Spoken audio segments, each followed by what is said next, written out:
Welcome to The Buzz. I'm Christopher Conover. This week we wrap up our series on housing. In recent weeks, AZPM has sought to shine a spotlight on housing issues in our area, highlighting issues with home costs, landlords, and homelessness all through our series, Where to Live. The Buzz is wrapping up that series with a pair of roundtable discussions.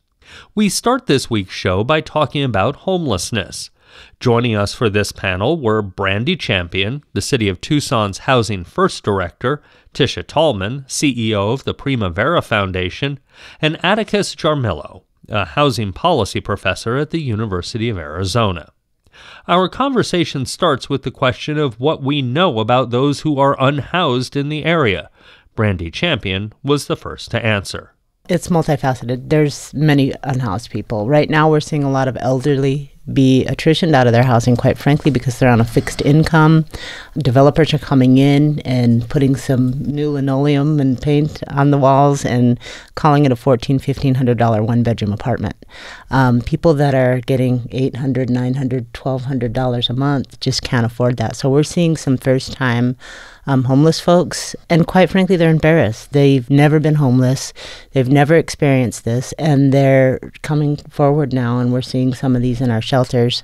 And then you have people that are mentally ill. You have people that are going through substance use issues.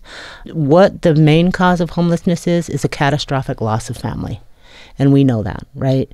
We know that people in one form or another, either their family can't deal with their mental illness or their substance use, so these people are then turned away at the family level, or they lose a spouse.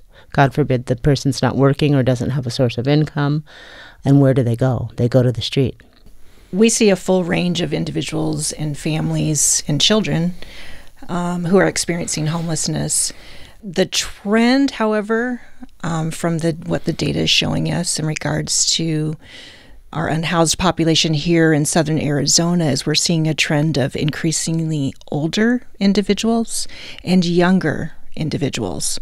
The younger individuals, we started an outreach mobile program to reach those folks because they aren't coming in for services. In regards to the elder population, just as Brandy stated, we've seen an increase of first-time individuals experiencing homelessness. And, what we know from the data is if you experience homelessness when you're a child, you're twice as likely to experience it when you're older. But individuals 55 and plus, men and women who are experiencing homelessness for the first time in their lives, there's definitely something else going on there. Definitely inflation and market rates have something to do with that. But we also know that there's just a lack of affordable housing throughout this nation, and in particular in southern Arizona. The elderly folks, we've specifically seen an uptick in women. Some of it has been a result of increase in lot fees for manufactured housing, and manufactured housing is a relatively significant affordable housing avenue for folks here in southern Arizona, traditionally and currently. So what's happened is the rents have increased so much that people have had to walk away from their manufactured homes, even though they may have owned them. Atticus, I saw you nodding your head a lot while Brandy and Tisha were answering. Part of what you study is how we help those who live in low-income neighborhoods, maybe, as Tisha mentioned, manufactured housing neighborhoods or just other neighborhoods. Some people say, look, people are in houses. Isn't that enough? As opposed to thriving, vibrant neighborhoods. Yeah, sure. I mean, I think because it's, a lot of the supports that help people remain stably housed for the long term happen out in the community. So it's their access to services, different sort of things like food pantries, whatever it might be, that really is important for a comprehensive approach. So getting people into housing is one step of the process, but creating communities where there's kind of backstops and fail-safes for folks so they don't actually exit is one of the biggest challenges and unmet needs, right? So we focused a lot historically on kind of production of new housing, less on things like eviction protection protection, less on things like even getting people connected to toiletries or all these other little like household goods that make it possible to stay and remain in your home and are not trivial expenses for folks with a very low income. So I guess, it's an overarching sort of community safety net that really needs to exist rather than just affordable units that are disconnected from services and disconnected from resources. I remember, when I was younger, you might have somebody in the neighborhood who was having a rough time, maybe lost a spouse, as you mentioned, Brandy, or something else, and the neighborhood would kind of rally and make sure that that person was taken care of until they could get back on their feet or whatever. It sounds like that's exactly what you're saying. It's not just putting the roof over, it's everything that goes under the roof also. Yeah, the social support element. I mean, so much of the supportive housing work that's come out is that folks do so much better when they have peers to talk to and they feel welcomed in the community and accepted rather than kind of, a nuisance that people don't want there. Right. And I think historically, as you stated, Atticus, when you have low-income housing, traditionally it was in vulnerable areas with low opportunity. So you don't have that access to services. And if you don't have access to transportation, or even if public transportation is limited, you don't have the ability to go out and get not only to the services that you need, but also those social connections, those social networks that increase people's upward mobility. I think Urban Institute has a fantastic upward mobility framework that we really try to abide by, and that's not only looking at economic success, but also looking at power, autonomy, and dignity and belonging.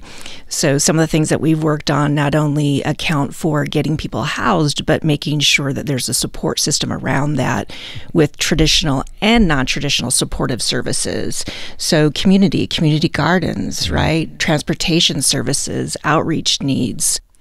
Let's back up a little bit before we go too far down this road, which I do want to go down on supportive services and things like that. But if we have people who are unhoused, which, we do all over the country, this is not unique to Tucson and southern Arizona, what helps get roofs over people's heads and, more importantly, keep those roofs over their heads? And any of you can jump in on this. I think it is about the supportive services, right? We can rapidly rehouse anybody. There's rapid rehousing programs. There's permanent supportive housing programs out there. We even have some at the city.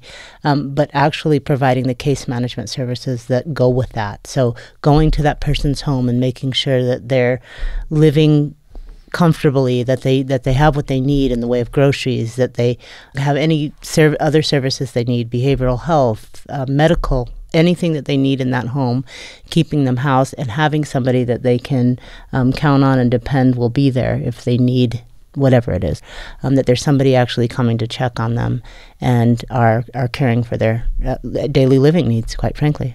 And I think you've hit the nail right on the head, Chris, when you said, sustainable, or how do we keep people housed, right? What's that sustainable economic upward mobility? What does that look like? And I think that has been the challenge, right? And Matthew Desmond in Poverty by America, he says that we've been looking at this issue and working at this issue and putting money towards this issue for 50 years, and we've negligibly moved the needle.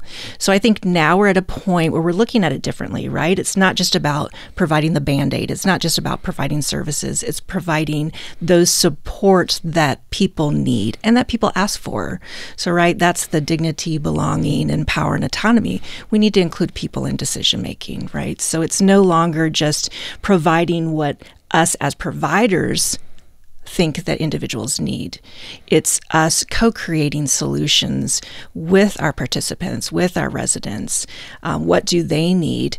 And I think that participatory process is kind of a thread that's going through everything we all do in this particular space. And that belonging piece, right? The support systems that not only will get an individual into a new situation, but continue the upward mobility after individuals are housed. And what does that look like? And that is largely community, right? And once we have individuals in communities who are supported and have the supportive services that they need, then we're going to have success. Well, and to add on to that, some of the things that Primavera offers, workforce development, but also financial education, That's which right. so many people need, again, to keep that roof over their head. Right. It's really a holistic approach that we've created over the years, and now we're making sure that we intentionally and deliberately do it in a consistent way, and we measure that way, and we have folks participate in that process, so we know in advance and as it's happening whether we're doing the right things. So yes, it's jobs, it's financial planning, it's moving towards whatever that individual and families need to be moving towards. We go all the way from eviction and prevention to assisting folks who are in an unhoused state, all the way up to safe and affordable housing, and then to home ownership for first-time home buyers.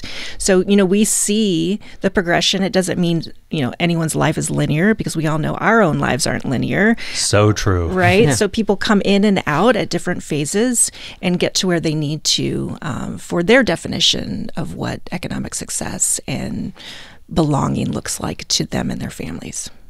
Yeah, I was going to say that's one of the exciting things that I think is finally coming and becoming popularized, is this idea that, historically there's been a lot of access, or not a lot, not adequate, but more access to kind of traditional services like jobs training, healthcare. And really, I think what's become clear in the last 10, 15 years is it's the little things matter quite a bit. So it's things like the eviction protection. It's things like helping people get furniture for their home. Like feeling like they have control over their living space is really important for them to think about it as a home, not just another sort of way station. And the continuum approach, that's a word that comes out so much in our world, and thinking about it, from, beginning to the end of a person's life, of, the system overall. So those are big changes that I think we're still trying to turn around the Titanic in many ways, but it's happening. And I think there's recognition that these sort of little pieces matter, and to think about it holistically is really critical. It's really interesting, Atticus, that you bring up that sense of feeling that whomever it is has a home, the furniture, things like that. It's not just that roof. Last week's show, we featured the homing project, and one of the things they said that's such a big deal for their clients is they can lock the door and their things are safe. Mm-hmm. It's a different, for those of us who have not experienced this, it's things we don't think about. Right, exactly. I mean, that's what makes it feel like a place where you can actually unwind and recenter and do all of those things. It's not just the roof. That might be actually the last thing I think about. I don't know, my couch and my cat and things of that nature, not necessarily just the big structure. And right. I think that's true of everyone. And we last year, we did What is Home. It was just a project called What is Home. And we asked our board members, we asked our staff members, we asked our participants and our residents, and very rarely did you see a picture of a home. Mm-hmm. It was individuals in people's lives. It was the Tucson open air. It was pets. It was religion. It was all sorts of community and what community represents for individuals. So as city, county organizations that are trying to get our arms around this, we go through, we improve a neighborhood, and we put in the community gardens we talked about, making sure there's access to services and things like that. And all of a sudden, do we run the risk of gentrifying the neighborhood and therefore now forcing the people out that we were trying to keep in? Well, there's certainly ways, policy ways that we can preserve environments and communities. And I think that the powers that be and the policy folks are working on those such issues. Prosperity Initiative is a perfect example of what the city of Tucson, various surrounding cities, and also Pima County just adopted. And that's going to impact quite a few areas that many of which we're talking about here: jobs, homes, education, all of those things that support stability in communities and create home. But there are real impediments at the state level to what Arizona can do, and I think that's what we're always grappling against. not able to do mandatory inclusionary zoning is one. Not able to do rent controls is another. So I think that we're all looking into like shared equity models, that there are other ways, like the accessory dwelling unit is something that perhaps can create wealth for families. If they create another unit on their lot and able to make rent, or even just keep the older generation of their family within the community, not having to force them out. And there are a number of other ways that folks are looking into and researching and see how other jurisdictions do it. But we have some pretty significant state level preemptive laws that impede us to do some of the things that other states are doing in order to address this issue. As you said, the accessory dwelling, as we call them here in Tucson, casitas. Yes. I think my favorite is actually the Hawaiian version, the Ohana house, for your grandmother and things like that. All ways to keep families together, keep our seniors close by, but keep them feeling like they're part of things.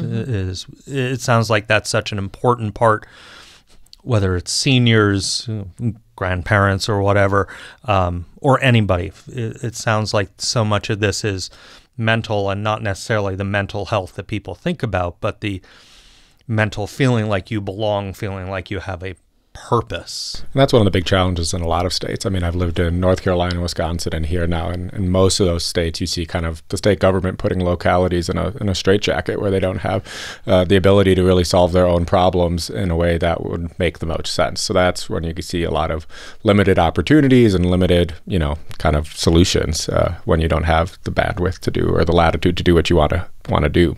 Tucson has the reputation as being a low-wage community very often. There are a lot of jobs that require low-wage workers. Even if every Tucsonan has some marketable skill set, can we really get everyone into jobs that pay a livable wage? Or is this a much larger issue we're looking at here? Well, I think we as a community need to make it a priority, right? And Tucson traditionally has had very affordable housing. It's just been in the last 10 years that things have really gone the other way. So we had a $15 an hour campaign, a living wage campaign in recent history. I know that we make sure that we're using the self-sufficiency wage that has created out of the Women's Foundation. So our temporary workers make a minimum of $6.50 an hour, and no one works under $18 an hour at the Primavera Foundation. And in addition to that, we provide for HAS pay, wellness pay, health care, all sorts of other benefits. And it's just the acknowledgement that we need to take care of each other. We can't have a thriving economy if a good portion of our members of our economy are not contributing to the economy. In fact, we know, along with the Prosperity Initiative and along with the Opportunity Report that Jim Kaiser also put out, we're missing out on $2.8 billion a year on income coming in when we don't invest in our community. On average, Tucson earns about $10,000 less per individual comparatively to the rest of the nation. And that's quite significant, right? That's money that we can put towards the unhoused. That's money that we can put back into our community and lift up the entire community. Before we wrap this up, Brandy, one of the things you work on is the Housing First program with the city. Has this program, because it is controversial across the country. Some people say it's really great. Other people say not even across the country. People in Tucson say, no, this is not the way to go. Has the program been running long enough in Tucson and other areas that we have some data to say, yes, it's working, no, it's not, or is it still too new here? I think that we do have some data around that, right? In the first 18 months, we housed 651 people. So, I mean, that's pretty significant. And it's because of all of the services that we were allowed to immediately bring in and ramp up. We increased our outreach our navigation. We started working diligently on our homeless protocol side of the house. We now have a multi-agency resource coordinator who is city and county, so we're able to do many things multi-jurisdictionally and get a further reach. We have many agencies at the table. Primavera comes in. We actually partner with Primavera and go there with our shower trailer. So we're doing all of these little initiatives with our nonprofit partners and our government agencies to reach further. We all come to the table 3 times a week, actually, right now, that we're doing the Housing Central Command, which is a HUD technical assistance, so to speak, to address our homelessness issues. I think people have the wrong idea about Housing First. Housing First is not just putting somebody in a house and calling it a day. Housing First is many things. Housing First is recovery-oriented. It takes a lot of wraparound services to get somebody to a place where they're comfortable after being outdoors for 7, 10, sometimes longer years, right? And you have to really work with that person to get them to a place where they're comfortable and they're in their community and they're a part of their community and they respect their community and they want to be a part of it, right? So working with that person ongoing, making sure that they have everything they need is critical, right? So it does work for some people and other interventions work for others. Housing First isn't the fix-all for everybody. It's just one of the many that people can experience in their journey. All right. Well, thank you all for spending some time with us and trying to shed some light. Thank you, Chris. Thank you. Thank you. That was Brandy Champion, Tisha Tallman, and Atticus Jaramillo. We're wrapping up a series on housing and homelessness in southern Arizona this week with a pair of panel discussions. A chief concern mentioned in our first panel is the increased cost of housing forcing people out of a home they can no longer afford. Tucson's rents and home prices have gone up notably in recent years. So why are these costs going up? We asked that question of our second panel, David Godlowski, president of the Southern Arizona Home Builders Association, Jim Toffel, managing member of Toffel Dent Construction, and Kathy Wolfson, the president of the Tucson Association of Realtors. We start with David Godlowski telling us about what has happened with the cost of new home construction. Well, I think Tucson, like just about every community in the country, is struggling with issues of how to meet the housing needs of a growing population. We like to talk about the 5 L's: land, labor, lumber, legislation, or the local political regulatory environment, in lending. And I think you've seen huge changes in those areas over the past few years. And so that's all really driving the price of housing. So it's not one thing. As you mentioned, there are several different factors that play there.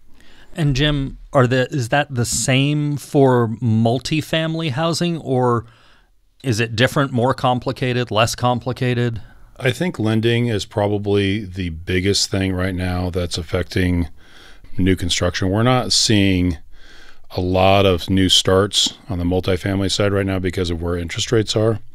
As an example, a developer told me about 2 years ago that for every 1/10 of a point interest rates go up on a 200-unit apartment complex, he's got to come up with $300,000. And so you start doing the math. If you have a 200-unit apartment complex and interest rates have gone up 3%, that's an extra $10 million of equity that has to be brought to the table.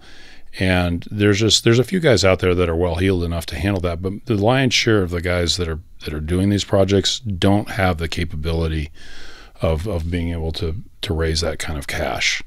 So, obviously construction costs have really, we've seen tremendous inflation these last couple of years. I think this last year things settled a little bit for us, but interest rates are really the biggie. I would say this last year that have put a lot of projects on hold.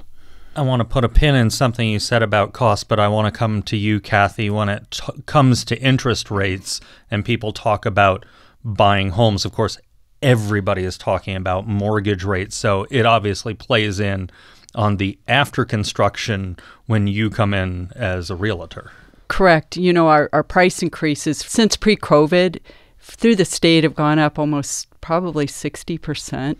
And then you have the interest rate hike on top of that. The interest rate actually isn't bad. I mean, it's a pretty normal rate. It's just, we just got to catch up with it. And I do know a lot of home builders and a lot of new sites provide incentives and buy downs and whatnot to help folks get into homes. So it does play in a huge portion, and it did slow down our market. And people got excited about those 3% mortgages, and everybody we've talked to in the lending business said, yes, that is not normal, and you should feel like royalty if you got in on some of those. Correct. I agree. So let's talk about materials for a second. I know, especially right at the beginning of COVID, but even before, we were starting to hear about shortages, especially of steel, which comes more into multifamily, but other materials. Where are we on that?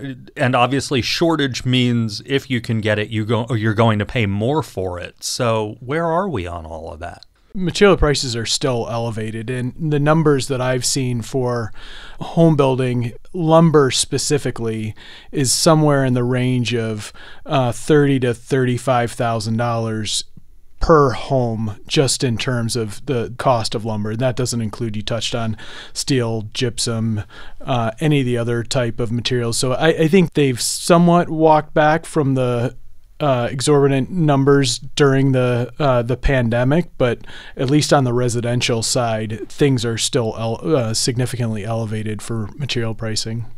Jim, when it comes to multifamily, obviously you would need more lumber for more units, larger construction. But is that the only cost difference, is just more, or building multifamily is more expensive just because it's a different kind of building than a single freestanding home? I did a study. We did a project down in Sierra Vista in 2012. It was 88 apartments. Our per unit cost on that was about $78,000 a door. Phase 2 started in 2022, and our per unit cost went to $257,000 a door. It was a 300% increase over 10 years, and these units were identical. They looked the same floor plans, same finishes. So on the surface, it looks like there was about a 300% inflation over a decade.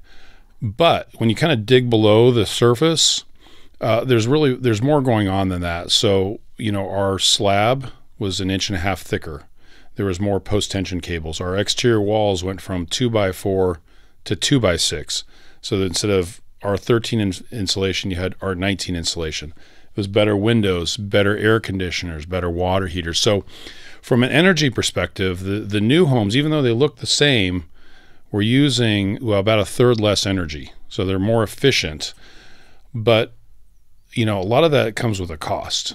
And as I look forward, my concern is the building code comes out every 3 years. It comes out with a new release. And the 2024 code is just coming out. And there have been significant changes in the 2024 code that are going to affect costs on projects moving forward as cities start to adopt those. So we're going to start to see that, I think, next year. And I think that's one of the concerns I have is, as we look forward, everybody's anticipating interest rates coming down. And so, we're hearing about 2, maybe 3 drops this year. And I think that's all anybody's really looking for. And we're going to have a small window here where interest rates are going to come down and before the new code kicks in. And, I think there's going to be certain projects that kind of fit in that window. But then once the code is implemented, I think we're going to see things stall out again. That's kind of what I'm anticipating looking forward. When you talk about code, and obviously this affects you, David and Jim, you were talking about that project in Sierra Vista with thicker slabs and 2x6 instead of 2x4. Was that driven by code? And also, what do we know what's going to be in the new code? Can you give us a preview for the layperson? Every city analyzes the code. They decide which portions they're going to accept and not accept. A lot of the improvements in the code are energy related. And so, there's provisions for every house to be set up for adding solar panels, EV chargers. They're going to want to have demand response. Demand response basically means, those hotel rooms where you slide your card into the little thing and then your lights can turn on. That's demand response. Somebody has to be home in order for the things to turn on. some of it's not going to be too bad. I think especially on the single family, it's not as bad setting that stuff up. On a multifamily side, setting up a project for solar is actually a pretty big deal because normally every apartment is individually metered for electric, and you can't do that for solar. You have to master meter the building, which means you're adding a lot of electrical gear and panels to then go from that big meter to all the sub meters for the apartments to the feeders to every unit. So it adds probably $8,000 a door on just the electrical side to set up for solar, and that doesn't include the cost of the solar panels. So, David, what does that do on the single family home? Jim nailed it. That's one of the 5 L's, that legislation. That's where the code updates come into that. The Tucson region is looking at moving to the 2024 building cycle. One of our peer associations in Kansas City did an analysis of the 2021 energy code update, and they found that added $31,000 in cost to new construction. And when you look, there is a corresponding savings in terms of energy bills, but that it would take 48 years to pay off those increased costs. I have heard anecdotally that the 24 energy code is, I guess, better. How you want to define that, I think, is to be determined than the 21 code. And so fortunately, we didn't adopt the 21 code here in Southern Arizona, but we are looking at the 24 code. That international energy code has been subject to a lot of back and forth at a national level, and so it's just been issued for release. So we don't know all the ins and outs about what's included in that. But any time you're talking about new codes or regulatory additions, it's going to affect home pricing.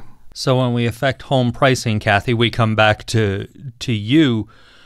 When consumers hear this or start to see this on the sticker price, if you will, for the home, does that drive consumers potentially to existing homes versus new homes?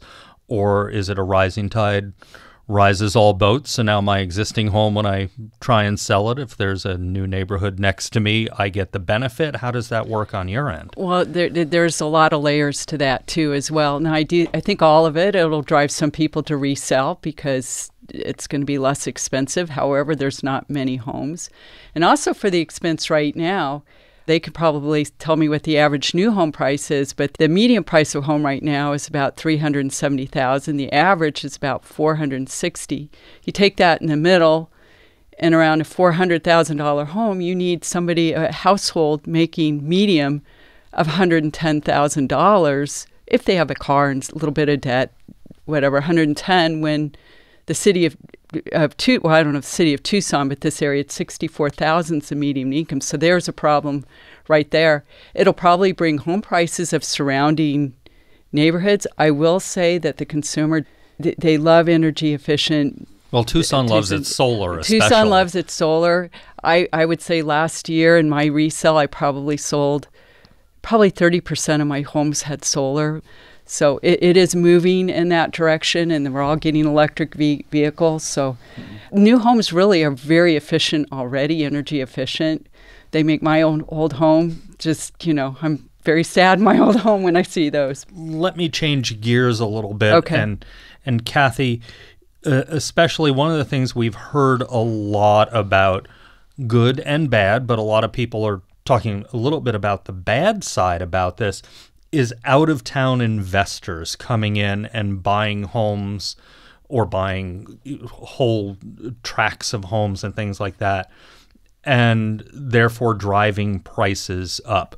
What's the reality? What are you seeing on that? I don't see so much on that on my level. Maybe it happened a little bit at COVID, but I personally, I haven't heard my agents in the office. From TAR, nobody has said, not a whole lot of talk about that. I think the interest rates, COVID, the desire, that brought up our prices and the demand. I'm sure a little bit of that happened, but it did not impact what I was seeing. And as builders, do you all see any of that? We really haven't. I mean, I think certainly there are occurrences where investors are looking to invest here.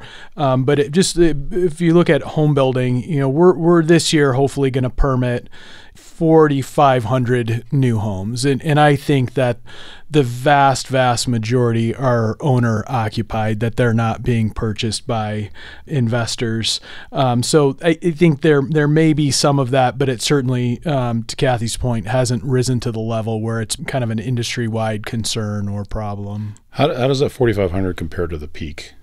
So during that peak, kind of the early to mid 2000s, we were somewhere in the range of 10 to 11,000 a year. Okay. I think if you were to look at maybe a 25-year average, take out the highs and take out the lows, we should be somewhere in the neighborhood of 5,000, 5,500.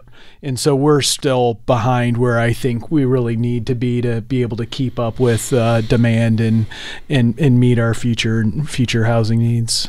If there's a silver lining on the multifamily side, there are a lot of projects that are under construction right now that got in before the interest rates went up. They're finishing now, so there's going to be a lot of new rental units coming on the market that's going to help meet some of that pent up demand, because there is a housing shortage. So when we talk about the future, I'm thinking 5 years down the road, in terms of what it's going to look like then. But I think in the short term, we are going to see a pretty significant number of new units come onto the market.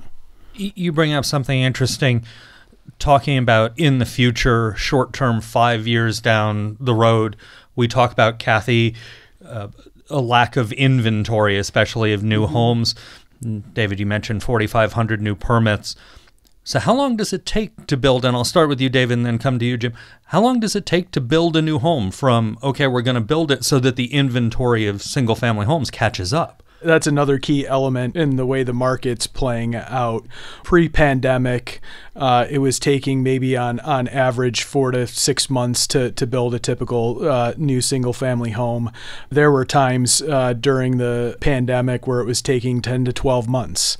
That time has come down significantly. I think you're probably looking closer to 6 to 8 months on average, but those cycle times are getting better, but they're still not great.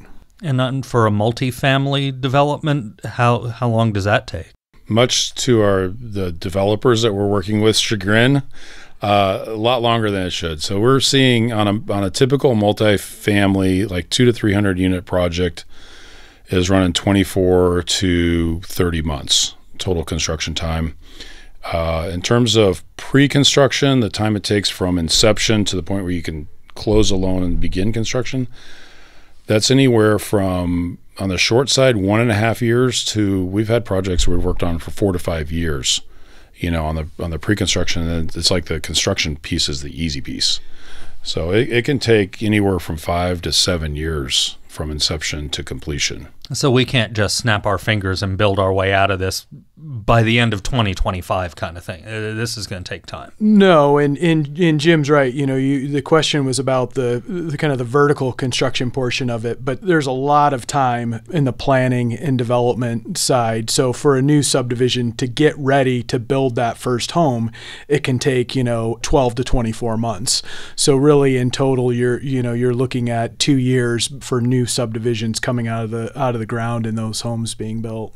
So Kathy, again, on your side, I remember at the height of when the housing market was going a little crazy, how the amount of time a house was on the market was being measured in hours sometime. Oh, yeah. What's it like out there right now if I want to go buy a house? It's probably about a month. 40, it takes, the house is on the market about 30 to 40 days. A house priced well and shows well, everything else could still go very fast, but you might not have 50 offers like we had before.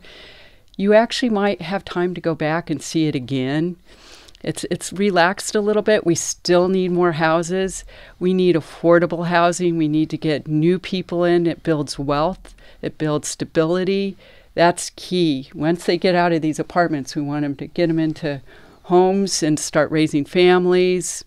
It's a lot nicer now. It's just a little more enjoyable to work with people and have time with them and get to know them.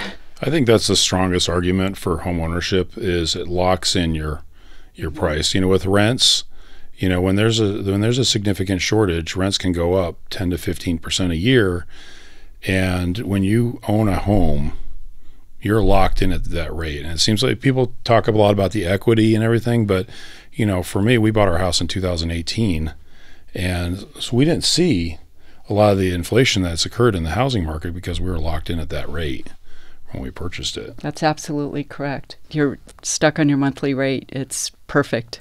Well, that's why you're seeing low inventory, right? Because if you're locked in at 3%, what's the motivation? You don't want to get out to go to 7. They don't want to leave. That's correct. So a lot of people, but they will start leaving. They will start. Things happen in lives that are normal, and they will start leaving. But right now they're pretty locked in. And then when the home prices went up, it's kind of hard to leave that with the higher interest rates and whatnot.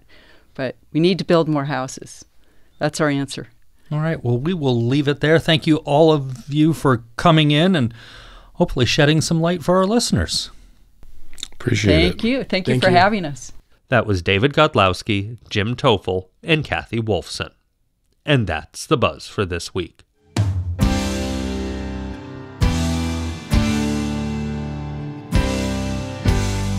Tune in next week as we look at how political campaigns are spending their money. You can find all our episodes online at azpm.org.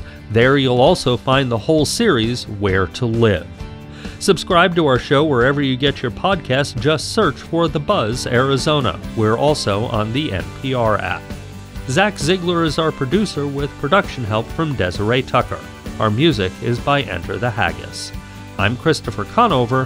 Thanks for listening.